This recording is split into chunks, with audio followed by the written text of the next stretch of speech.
Selamat datang kembali. Hari ini kita punya tantangan yang sedikit unik ya.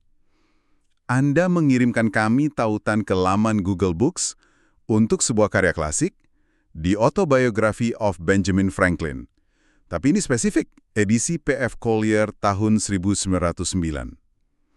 Nah, sumber kita kali ini bukan tumpukan artikel atau laporan riset gitu.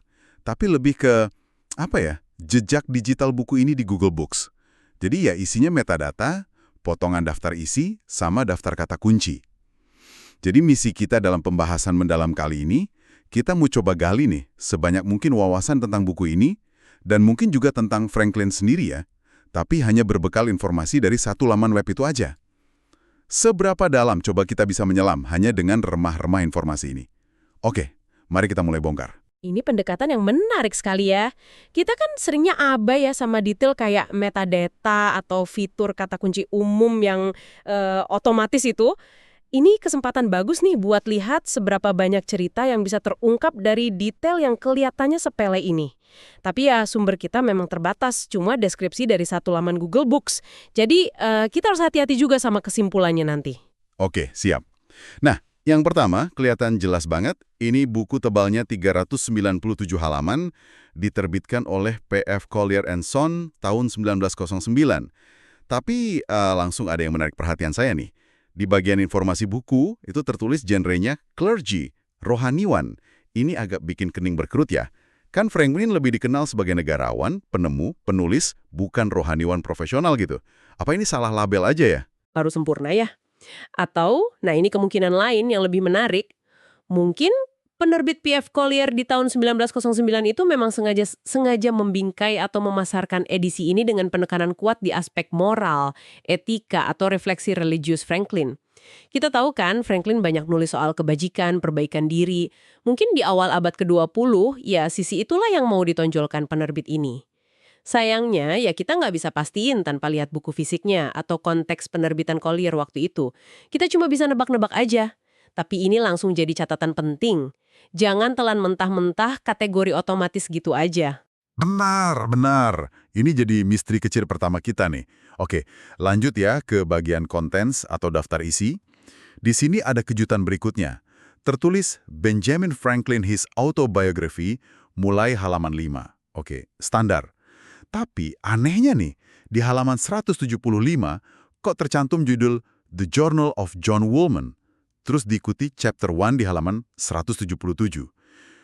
Tunggu dulu, John Woolman itu kan tokoh Quaker anti perbudakan yang hidup sezaman sama Franklin, tapi kan orangnya beda. Kenapa jurnalnya bisa ada di daftar isi buku autobiografi Franklin? Sangat signifikan dari laman ini. Penting banget ini. Penyertaan jurnal John Woolman dalam daftar isi buku yang judulnya Autobiografi Benjamin Franklin ini menimbulkan pertanyaan besar. John Woolman itu figur penting dalam sejarah Quaker Amerika ya, dikenal karena kesalehan dan perjuangannya menentang perbudakan.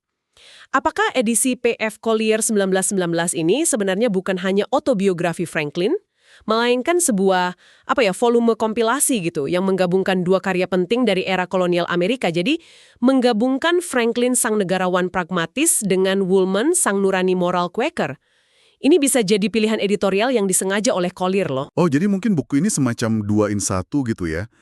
Itu bakal menjelaskan juga kenapa halamannya lumayan tebal, 397 halaman.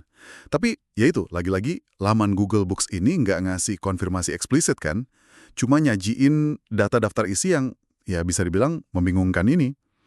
Ini benar-benar menggarisbawahi pentingnya verifikasi ya. Kalau kita cuma lihat judulnya doang, ya kita bakal terkecoh. Betul sekali, ini pelajaran penting soal sumber digital.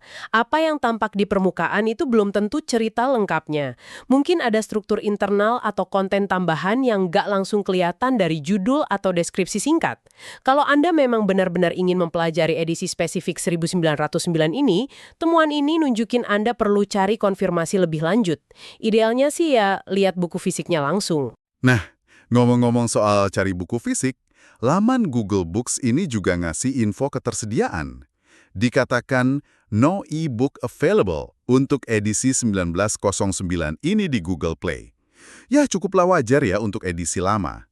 Tapi mereka ngasih tautan ke penjual buku bekas kayak e-books sama Amazon.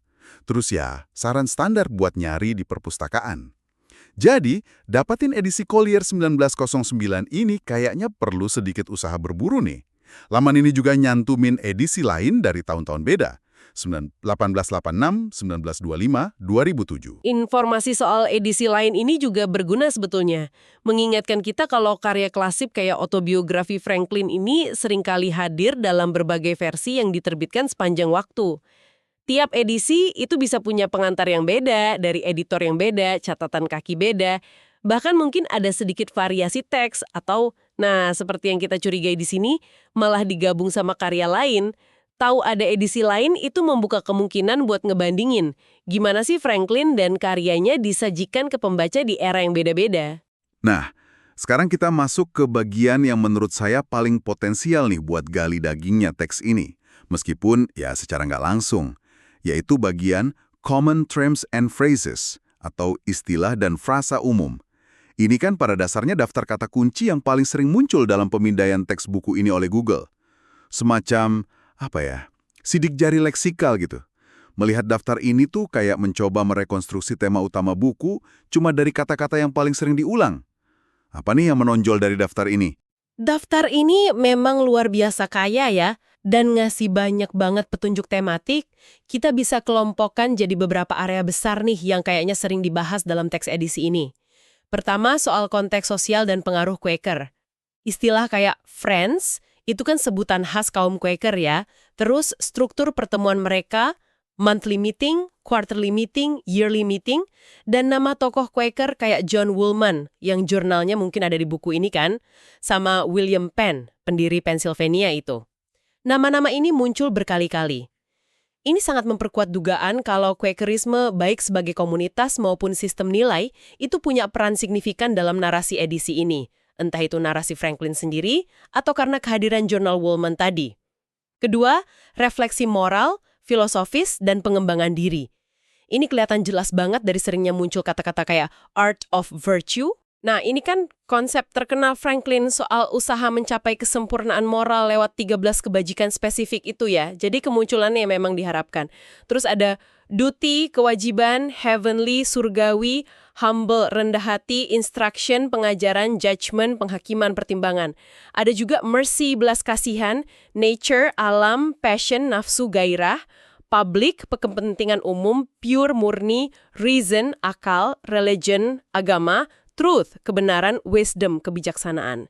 Ini menunjukkan fokus yang kuat pada perjalanan batin, etika, dan pencarian makna. Sangat cocoklah sama citra Franklin sebagai pemikir pencerahan yang pragmatis tapi juga peduli sama moralitas. Ketiga, kehidupan praktis, lokasi, dan urusan publik. Kita lihat istilah sehari-hari kayak horses, kuda, lodged, menginap, printing house, percetakan, profesi awal Franklin kan. Shillings, mata uang, trade, perdagangan, wagons, gerobak. Terus ada penanda lokasi geografis, Chester River, Little Britain, Mount Holly, Pennsylvania, Philadelphia, bahkan England. Ini memetakan dunia fisik Franklin.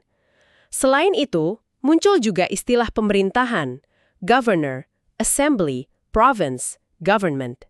Ini mencerminkan keterlibatannya yang mendalam dalam politik kolonial. Nama-nama orang kayak John Sykes, Keimer, Lord Loudon juga muncul, menunjukkan interaksi personalnya. Oke, itu semua kedengarannya cukup sejalan ya sama apa yang kita udah tahu soal Franklin. Tapi ada satu hal lagi nih dalam daftar kata kunci itu yang cukup mengejutkan. Atau paling nggak menciptakan kontras yang tajam gitu. Kontras dengan semua pembicaraan soal kebajikan, kerendahan hati, sama Quakerisme tadi. Kata Negroes dan slaves, budak, itu juga termasuk dalam daftar istilah yang sering muncul.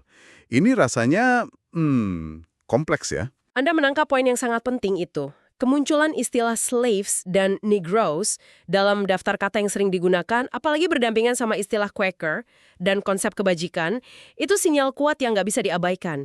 Ini mengindikasikan kalau isu perbudakan, realitas brutal di Amerika kolonial itu dibahas atau setidaknya direferensikan secara signifikan dalam teks edisi 1909 ini. Mungkin Franklin nulis soal pengalamannya sendiri, dia kan pernah punya budak ya waktu muda, meskipun pandangannya berubah drastis di kemudian hari. Atau pengamatannya terhadap praktik perbudakan, atau interaksinya dengan orang-orang Afrika yang diperbudak.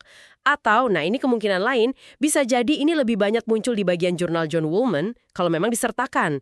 Kan Woolman sangat vokal menentang perbudakan. Penting juga untuk nggak langsung loncat kesimpulannya bahwa kemunculan kata ini berarti Franklin atau kaum Quaker dalam buku ini digambarkan sepenuhnya sebagai abolisionis. Sejarahnya lebih rumit dari itu. Tapi, kehadiran kata kunci ini dalam daftar frekuensi tinggi itu memberitahu kita bahwa topik perbudakan adalah bagian tak terpisahkan dari narasi yang disajikan dalam buku ini. Ini bukan sekedar catatan kaki sejarah, tapi elemen yang cukup sering muncul dalam teks itu sendiri menurut analisis Google. Sama juga penyebutan Indians, penduduk asli Amerika, juga menandakan adanya pembahasan mengenai hubungan dengan kelompok ini. Kerangka tematik ya, untuk autobiografi Franklin edisi 1909 ini. Tampaknya isinya adalah perpaduan antara kisah perjalanan hidup Franklin melintasi lokasi-lokasi penting, terus usahanya membangun bisnis percetakan, keterlibatannya dalam pemerintahan dan urusan publik, lalu pencarian pribadinya akan kebajikan lewat Art of Virtue itu. Pengaruh kuat dari ide dan komunitas Quaker yang mungkin diperkuat oleh jurnal Woolman ya. Dan yang tak kalah penting, konfrontasi atau refleksi mengenai isu-isu sosial krusial kayak perbudakan dan hubungan dengan penduduk asli Amerika. Lumayan banyak ya yang bisa kita simpulkan dari sekedar daftar kata doang. Memang, ini menunjukkan potensi tersembunyi dalam metadata dan analisis teks otomatis gitu. Lalu, apa artinya semua penemuan ini buat Anda, pendengar kami? Meskipun kita cuma ngintip permukaannya aja ya, data dari satu laman Google Books untuk edisi spesifik tahun 1909, kita berhasil mengungkap beberapa keunikan dan teka-teki nih. Ada kemungkinan besar, ini adalah volume kompilasi yang gabungin Franklin dan Woolman. Terus ada klasifikasi genre clergy yang ganjil dan bikin kita bertanya-tanya soal pembingkaian edisi ini. Dan yang paling kaya informasi, analisis kata kunci ngasih kita peta kasar tema utama.